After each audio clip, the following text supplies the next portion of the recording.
madiscarding mommy. Good evening. Andito pa tayo ngayon sa aking pwesto. Dito sa aming bahay sa Dait po. Silip muna po tayo sa labas. Hello. Ayan po ang aming labas ng tindahan. Ayan po mga madiscarding mommy. Bahay ng aming mga kapitbahay. Di ba po?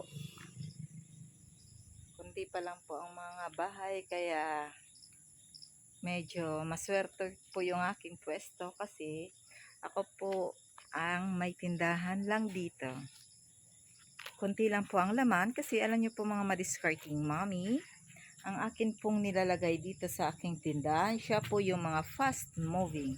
Alam nyo po kung anong ibig sabihin ng mga fast moving sa mga baguhan po ng mga madiscarding mommy natin. Ibig sabihin po ng fast moving na ilalagay po natin sa ating tindahan ay siya po yung mabilis nating maibenta at saka mapapalitan po natin agad. First na fast moving po, bigas. Katulad po nitong bigas, ang ginawa ko po, nagtakal na po ako para yung customer po pag bumibili na sa ating tindahan, maibibigay ko na po.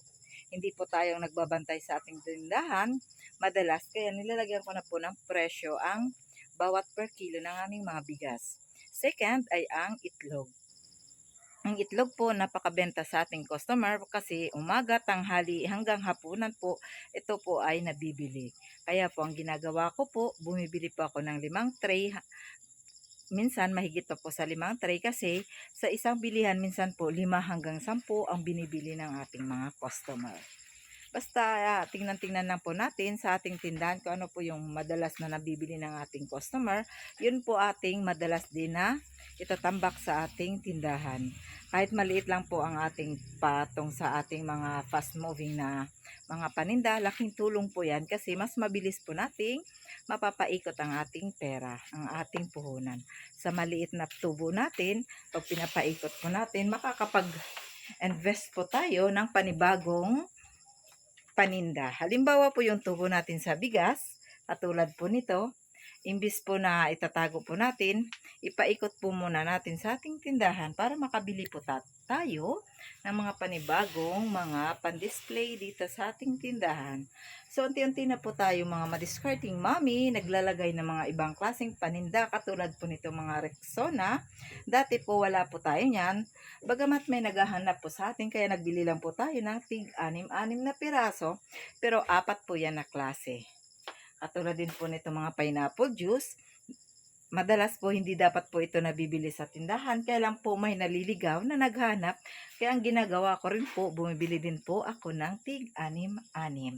Ito rin po, may papakita din po tayo. Kung inyo po napansin nung nag-uumpisa po ako, konti lang po ang laman ng aking tindahan kasi doon po tayo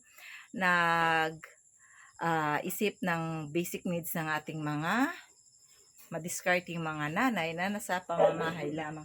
Katulad po niya, naglagay na po tayo ng mga pulbo, mga Vicks. Hindi po ito basic needs ng ating mga madiscarding nanay, mga madiscarding tatay. Ayan po mga manzanilla, efficacent oil. Bagamat ito po ay hinahanap ng ating customer. Alam mo naman po tayo, pag madiskarte po tayo, lahat po na pwede nating itinda ay ilalagay po natin sa ating tindahan. At ito na naman po, namili na naman po tayo ng mga bagong paninda kasi mabenta po dito sa aming tindahan ng mga chichirya, alak, sigarilyo at saka higit sa lahat po yung ating ice. Ang ginagawa ko po sa benta ng aking ice, inihiwalay ko po para yun po ay pandagdag sa aking bill sa ating kuryente. Hindi man po mabubuno ng benta ko sa ice yung aking bill sa isang buwan, at least mababawasan po. Makakatulong rin po yun para makakapagbayad po ako ng aking bill sa ating kuryente. O di ba po mga madiscarding mommy, hindi po puno ang aking tindahan dito sa aming bahay kasi unti pa lang po ang ating mga kapitbahay. Pero bagamat yan po ay kumikita pa rin kahit papaano at ito po ay walang renta. Sa mga madiscarding mommy, pwede po tayo magtindahan sa ating mga bahay para magkaroon din po tayo ng income. Kahit maliit lang po yan, at least may umaakyat po na pera sa atin para tayo naman po ay makakatulong sa ating mga kapartner na naghahanap buhay. Diba mga discarding mommy? Siguro yun lamang po ang aking maibibigay na tip na hanggat maaari po, ang dadamihan po natin na ilalagay sa ating tindahan ay yung mga fast moving. Ibig sabihin po, yung madalas na nauubos. Yan po ang ating itatambak na marami sa ating tindahan. Para pag naubos na po, meron po tayong i-refill. So, yun lamang po. Magandang gabi. Good night.